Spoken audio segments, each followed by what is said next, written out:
Hola, ¿cómo están? ¿Bien?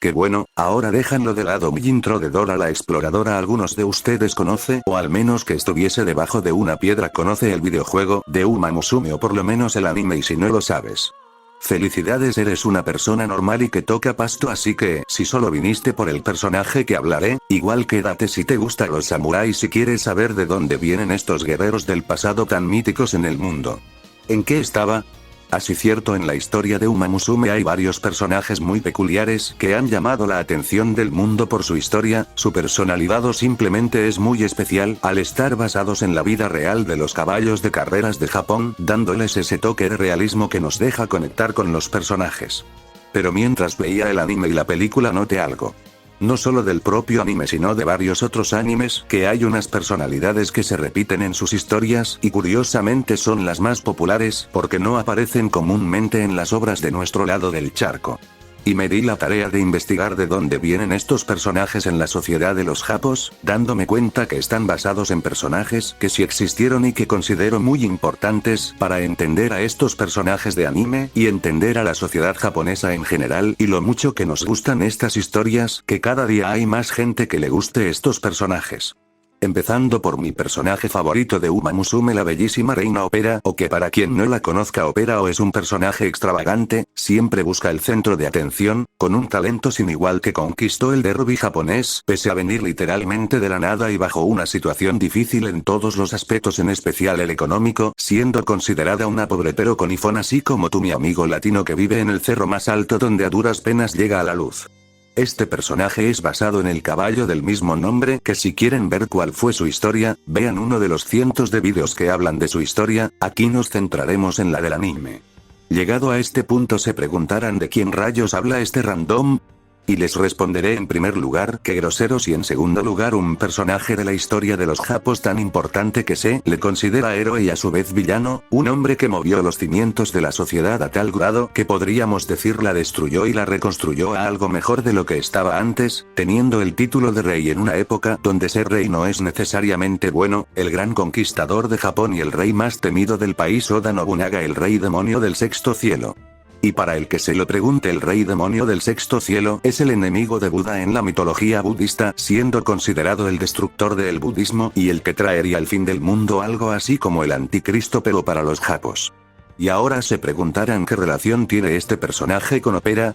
Pues curiosamente todo, así como otros personajes de anime, comparten muchas cosas con el rey demonio del sexto cielo, desde su personalidad, como sus ideas, pasando por sus objetivos y sus intenciones que tuvo este héroe de la unificación japonesa. Pero antes de entrar en detalle de este personaje, debemos entender el contexto de su historia y por qué se llegó a este punto. Remontarnos al siglo XVI. En Japón las cosas eran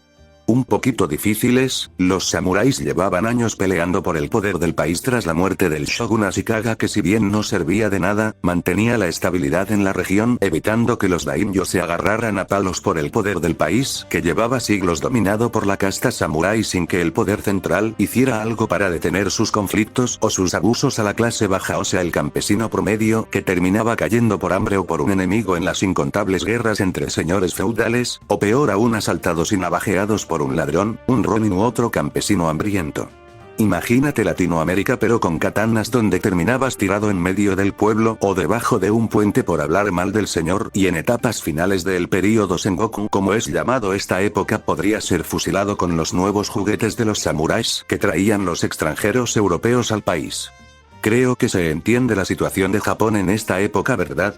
Para suerte de los japos, durante la segunda mitad del siglo XVI, un grupo de 3 personajes tratarían de cambiar el país, unificándolo en una sola bandera, trayendo una era de paz que duraría 250 años. El rey demonio del sexto cielo, Oda Nobunaga, el mono Toyotomi Hideyoshi y el viejo tejón Tokugawa Ieyasu. Ahora, con todo eso dicho, empezamos con la historia del primer unificador y el más importante, Oda Nobunaga. En 1534 nace Oda Nobunaga, el segundo hijo del clan Oda, un clan pequeño que controla la zona de Owari al centro del país, una zona agrícola, pobre y dividida entre las diferentes ramas del clan, ya saben, tíos contra sobrinos, hermanos contra padres, conflictos así. Durante los primeros años de Nobunaga se le puede destacar 2 cosas: un ego gigante y una extravagancia digna de un millonario. con un don para lo que sea que se proponga, destacando en finanzas, estrategia, arte marcial y un gusto particular de Nobunaga el arte de todo tipo, desde poesía, pasando por teatro tradicional hasta coleccionaba juegos de té, y en serio le gustaba este hobby que hasta perdono a una persona porque le regaló una tetera de porcelana china. Con ese gran don para lograr lo que se proponía, era claro que será un gran egocéntrico que vería a los demás como simples insectos, incluso si se trataban de grandes vasallos o un simple sirviente, los veía como iguales a todos sin importar su casta. Si querías que te tratara con respeto, debías ganártelo sin excepciones. Eso incluía a su familia, en especial a su padre, que en palabras de Nobunaga era un mujeriego sin vergüenza, que no merecía más de lo que ya tiene. Así de crítico era tanto de joven como de adulto. Uno de los aspectos más comunes que se resaltar en su historia es su deseo de ser el centro de atención. Tanto cuando era joven como en su adultez, Nobunaga vestía de manera extravagante con todo tipo de ropas vistosas, llegando a usar pieles de animales en su juventud, y de adulto cambió su armadura tradicional que llevaba su familia durante generaciones por una parecida a una europea de placas, hecha de plata. Y si se lo preguntan, la plata es más débil que el metal, así que no tenía ningún valor defensivo, pero sí mostraba su gusto por llamar la atención, no solo porque la plata brilla mucho al sol, también porque la plata era cara en esa época, tanto que una de las cosas más caras que exportaban los europeos desde América, además del oro, era la plata. Una personalidad única que nunca cambió en toda su vida, tan única que a muchos lo veían como un rarito que no encajaba en ningún lado, teniendo una vida solitaria en toda su niñez y juventud, a tal grado que posiblemente su único amigo era un chico que era rehén de su padre llamado Matsudaira Takechiro, que más adelante sería conocido como Tokugawa Ieyasu. Esto da la idea que el sueño de la unificación era de dos niños incomprendidos que querían algo mejor para su mundo, porque en algún momento entre los 8 y 9 años Nobunaga dijo a todo el mundo que iba a unificar el país así de repente, algo ridículo en su momento por su posición y su reputación, siendo considerado un loco sin remedio, apodado el tonto de Owari por casi todo el mundo, incluyendo su madre y su hermano mayor, que empezaron a planear para desheredarlo a favor de su hermano menor en el futuro. Al pasar los años, Nobunaga fue formando un grupo de personas leales a él y a perfeccionar sus tácticas, que usaría en el gran proyecto de la unificación. Con una clara visión de su sueño, esperaría a cumplir los 15 años para empezar a mover las cuerdas de su familia. Primero fue comprometido con Nyoime, hija de Saito Dosan, señor al norte de las tierras de Owari llamadas Mino, teniendo la oportunidad de asegurar su posición al conocer a Dosan, y este último, viendo su potencial, daría su apoyo contra los Imagawa en caso de este último tratara de atacar Owari, dándole tiempo a Nobunaga de hacer sus movimientos, ya que al año siguiente su padre le da un patatús o algo. No se murió de la nada, tomando incluso a Nobunaga desprevenido, que tuvo que adelantar todo haciendo asaltos y movimientos que hacían parecer ataques entre familiares, haciendo que todas las ramas de los Oda empezaban a pelear entre sí, para que en cuestión de un año todos estarían tan débiles que se verían obligados a obedecer a Nobunaga, que no hizo nada mientras su familia se peleaban entre sí, quedándose con todo el territorio de Owari. Y en cuanto a su madre, junto a un grupo de vasallos junto al hermano mayor de Nobunaga, para tratar de aguantar hasta el final. Obviamente Nobunaga los aplastó con su ventaja tanto numérica como táctica, dejando a muchos de los antiguos vasallos de su padre volver a servirlo y a su familia directamente. Acabó con todos con excepción de su hermana Oichi, que por alguna razón le agarró mucho cariño tras lo que pasó con su madre, que lo había llamado de todo, pero en especial resaltó una palabra: demonio. Desde aquí hasta el 1560 Nobunaga reparó y reconstruyó todo Owari, de manera que empezó a volverse un centro de tránsito económico muy importante para el país, al volverse el único que no cobraba peaje y no limitaba a los comerciantes, que veían a Owari como el mejor lugar para comerciar tanto para los locales como a los nuevos comerciantes europeos, siendo curiosa la relación entre Nobunaga y los cristianos debido a que Nobunaga era de mente muy abierta. A diferencia de otros señores, Nobunaga dejó que los cristianos propagaran su religión sin restricciones en todos sus dominios y conquistas futuras, aunque nunca fue alguien que creyera en Dios o en ningún otro dios, siendo un caso particular de laico en una época que ni la palabra existía. En este aspecto Nobunaga agarró gusto por el mundo europeo, comprando muchas cosas de los europeos, además de armas, compró libros, arte, recuerdos, hasta compró un esclavo por su gusto por lo extranjero. El caso de Yasuke, el conocido samurái negro, tan popular en la actualidad porque directamente nadie se imagina una persona de color café lleve una armadura de samurái en ningún momento de la historia. Una extraña relación que daría inicio a diferentes teorías a futuro en un suceso a futuro, pero regresando a Nobunaga conseguiría reconstruir Owari en tiempo récord, pero el hecho de que lo marque el 1560 fue por un suceso muy importante que cambiaría la situación de la zona, ya que el hijo mayor de Saito Dosan se rebelaría contra su padre iniciando una guerra civil en la propia Mino, ocasionando que Imagawa Yoshimoto, señor de Totomi y Sadora, iniciaría la temida invasión a Owari, teniendo la ventaja de 20-1 contra el ejército de Nobunaga, que para confundir a los espías de los Imagawa haría todo menos planear una defensa contra lo que venía, pero todo era parte de su plan para que cuando Yoshimoto se quedara en la retaguardia creyendo su victoria ya era cuestión de tiempo bajo la guardia y festejo antes de tiempo en un lugar conocido como el Valle de Okenazama a pocos kilómetros del centro de Owari. Nobunaga rodea la vanguardia y embosca a Yoshimoto en un ataque relámpago que consigue quitarle la cabeza a Yoshimoto, que tenía la ventaja numérica de 10-1, pero subió la oportunidad a los hombres de Nobunaga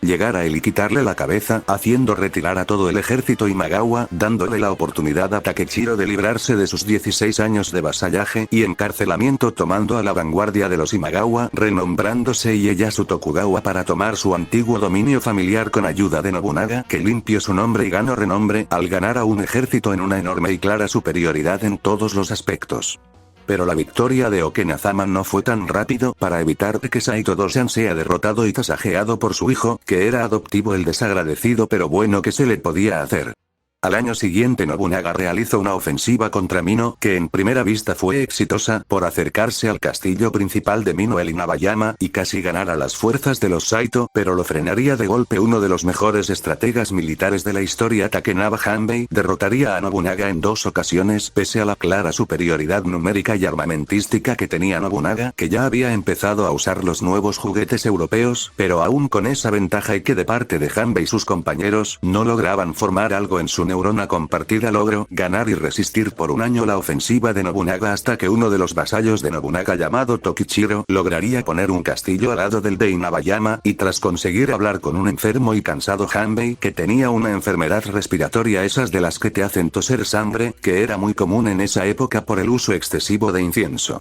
Ese tipo no, de ese lograría convencer a Hanbei y a otros vasallos hartos de la incompetencia de su señor a derrocarlo, dándole el mando a Nobunaga y a Tokichiro, ahora nombrado samurái de nombre Hideyoshi, reclutaría a Hanbei uniéndose las fuerzas de Nobunaga. Con la victoria de Mino renombrada Gifu por Nobunaga, él mismo tendría que esperar a una excusa para avanzar a la capital misma, que ocurrió en 1567 de parte del sobrino de Nyoime llamado Akechi Mitsuhide, que tenía una buena relación con el sobrino del anterior shogun llamado Ashikaga Yoshiaki, que quería tomar el título de shogun. Pidió a Mitsuhide que le pidiera a Nobunaga que lo escoltara a la capital Kioto, que se oyen igual a la actual capital de Japón, pero uno se escribe con I y el otro se escribe con Y,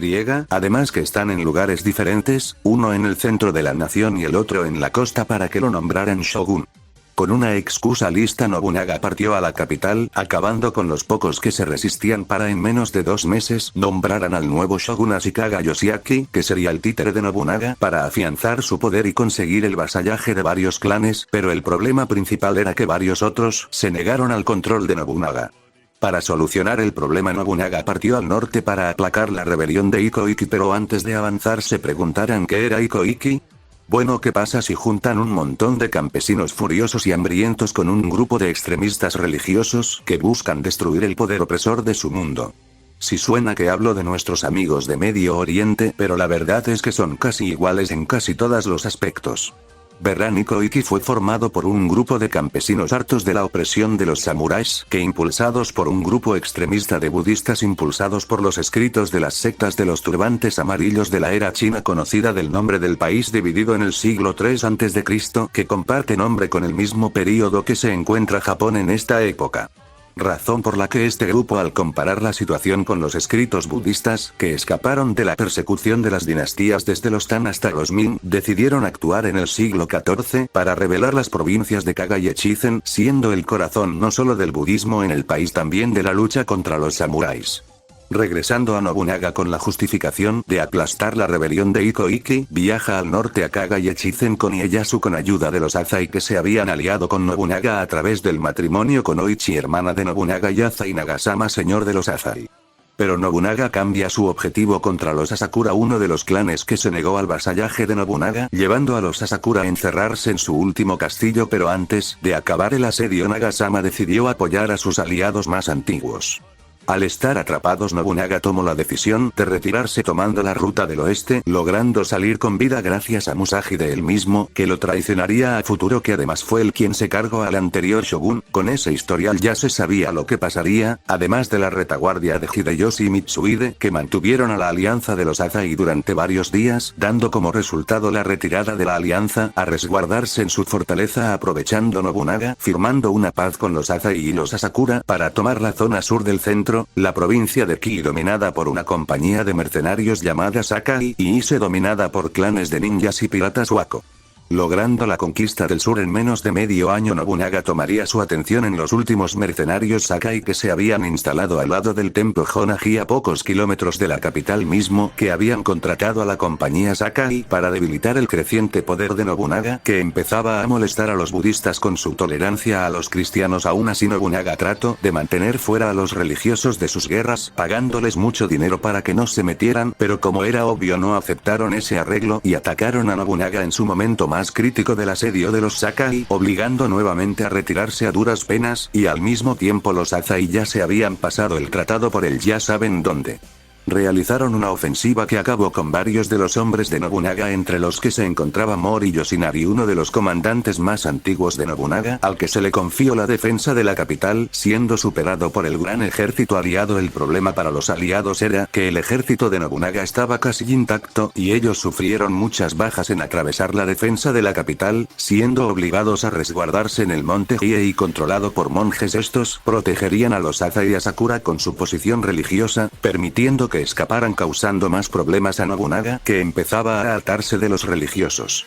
Nobunaga fue obligado a firmar una paz que le daría un año para prepararse para la batalla de Anegawa en 1570 entre los Azai y Asakura contra Nobunaga y Ieyasu, ambos con un ejército en igualdad de condiciones. Esta batalla tuvo varios sucesos curiosos, principalmente los intentos de los aliados de tomar la cabeza de Nobunaga. Intentaron atravesar el ejército de Nobunaga, que obviamente no salió bien, y cuando se estancó la batalla en medio del río Anegawa, el ejército de Ieyasu ya había ganado contra los Asakura río abajo, haciéndoles sándwich a los Azai, que en un último movimiento, ya sea inteligente o desesperado, un comandante tomaría la cabeza de uno de sus compañeros y la llevaría a Nobunaga para tenerlo cara a cara e intentar hacerle lo mismo, pero por razones obvias, retar a alguien que tiene un nivel por encima del promedio no era lo más listo, y le salió el disparo por la culata, terminando igual que su compañero y terminando con una victoria para Nobunaga, obligando a los Azai a encerrarse en su castillo, y a los Asakura pues tenían que atender a los de Iko y Kyazi-Kenmodo, pero a los del templo y no se les ocurrió mejor momento para saquear la capital, colmando la paciencia de Nobunaga, que al regresar rodearía el monte Hiei y se prepararía para dejar huella en la historia en mal sentido.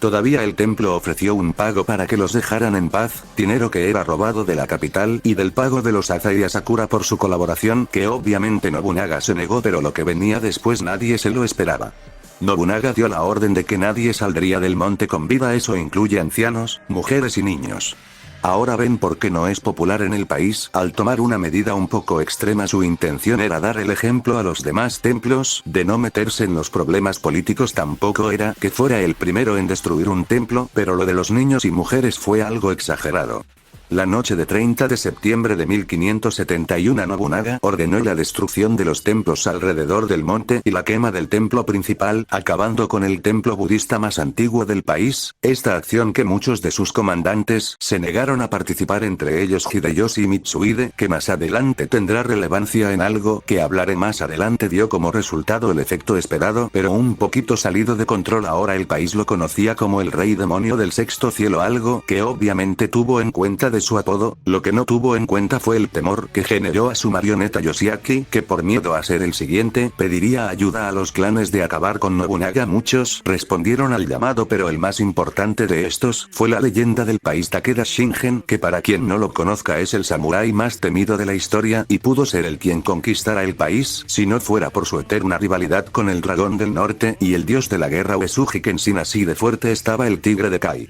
Demostraría por qué lo llamaban el señor de los caballos. caballos, pasándole por encima a Ieyasu y a Nobunaga a la vez en Mitagara, demostrando el máximo potencial de la caballería y que incluso con tecnología no superarían al hombre que sacó el mayor provecho a los caballos. Con el orgullo y algo más roto, Nobunaga dejó a su suerte a Ieyasu, que se vería obligado a encerrarse en su último castillo, el Hamamatsu, teniendo la suerte que a las semanas de ganar en Mitagara fallecería Shingen de manera desconocida entre comillas. La verdad no sé, Ieyasu tenía muchos ninjas a su servicio, o pudo ser por la vejez, no se sabe. Lo único que se sabe es que eso alivió todo para Nobunaga, que podría terminar de destruir a los Aza y después de sacar a patadas a Yoshiaki por traicionarlo.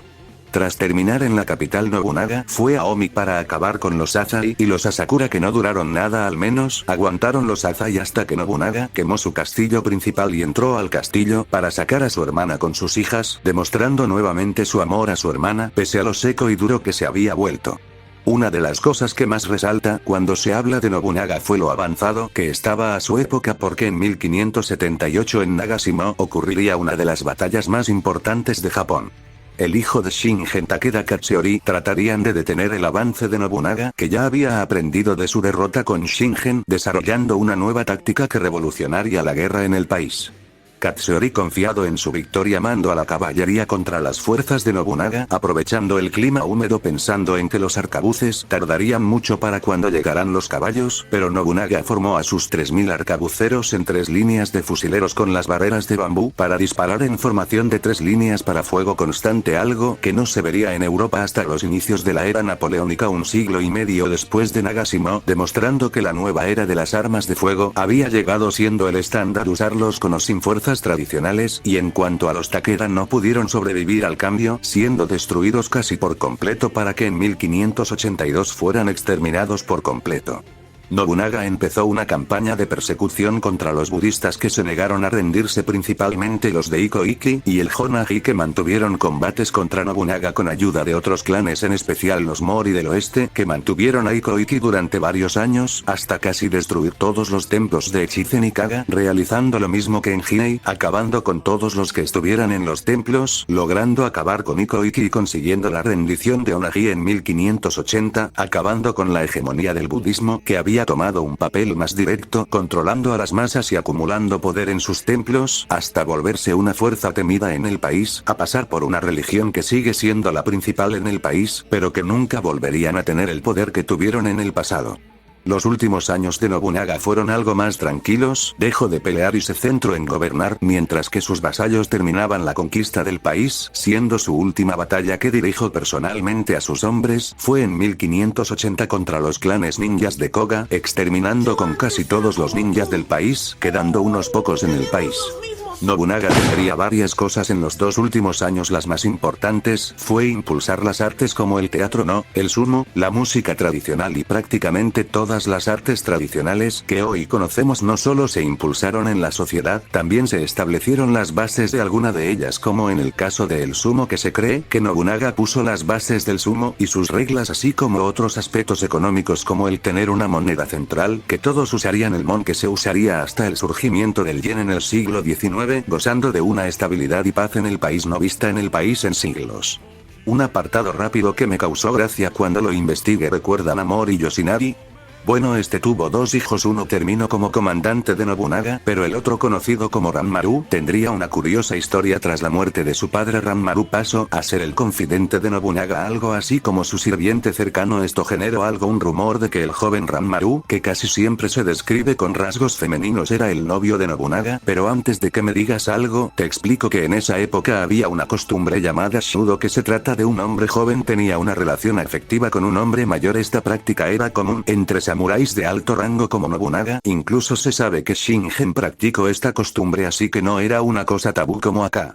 Pero dejando afuera nuestro pensamiento, imagínate que ya en esa época existían novelas que hablaban de eso, o sea que el yuri lleva existiendo desde hace más de 400 años y explica el gusto de los japoneses por los femboys, los tienen en su historia y todo. En 1582, una noche del 21 de junio, Nobunaga dormía tranquilamente hasta que unos gritos y el sonido de armaduras lo despertaron. Rápidamente se dio cuenta de que era un asalto por parte de Akechi Mitsuhide, que lo había traicionado, y ahora que lo pienso, a este tipo ya lo traicionaron como 6 veces, o es que si es muy molesto o tiene mala suerte. Nobunaga sería traicionado por Mitsuhide atacando a Nobunaga en el templo Onoji, ya que Nobunaga había respondido a la petición de Hideyoshi de apoyarlo en su batalla contra los Mori y había mandado a Mitsuhide a acompañarlo esperándolo en el templo. Nobunaga junto a sus hombres resistirían hasta el final, obligando a los hombres de Mitsuhide a quemar el templo mientras que seguían repeliendo a los hombres de Mitsuhide. Pronto quedarían atrapados por el fuego no teniendo más opción que realizar seppuku junto a sus hombres, acabando de una manera un poco irónica su historia ya que fue traicionado sin que él se le pasara por la mente la traición de Mitsuhide aunque se consideraba astuto, siendo quemado dentro de un templo budista como lo que pasó con sus enemigos y con un clara incertidumbre del futuro, al no tener el control de su situación a un hombre tan egocéntrico, pero aún así con todo eso tomó la decisión de acabar su historia en el momento más crucial a casi nada de unificar el país, dejó todo de una manera honorable y humana a alguien que muchos consideraron como no humano. El hombre que ascendió a demonio regresa a la tierra para acabar como un hombre. Ahora la pregunta del millón: ¿por qué Mitsuhide traicionó a Nobunaga? Sería fácil si no conociéramos que él era el hombre más recto y leal de los hombres de Nobunaga detrás de Hideyoshi. Nadie pensó que alguien como Mitsuhide traicionaría a Nobunaga sin una razón clara, aunque hay varias teorías sobre el suceso. La primera es una cuestión religiosa, pero eso no cuadra con Mitsuhide, que tenía buenas relaciones con los cristianos e incluso tuvo una hija con una japonesa convertida al cristianismo de nombre de bautismo García y de nombre japonés Garza, así que la religión puede ser el menos probable. La segunda por convencimiento de alguien, ya sea de sus familiares, los enemigos de Nobunaga o el shogun Yoshiaki, que seguía hablando con él, pero esto se desmorona al saber que tuvo poco apoyo por parte de sus familiares, siendo los más cercanos a él los que lo apoyaron, además que los otros clanes hubieran actuado si lo hubieran planeado y muchos de ellos ni se movieron porque no sabían o no podían en su situación, así que esta también es poco probable.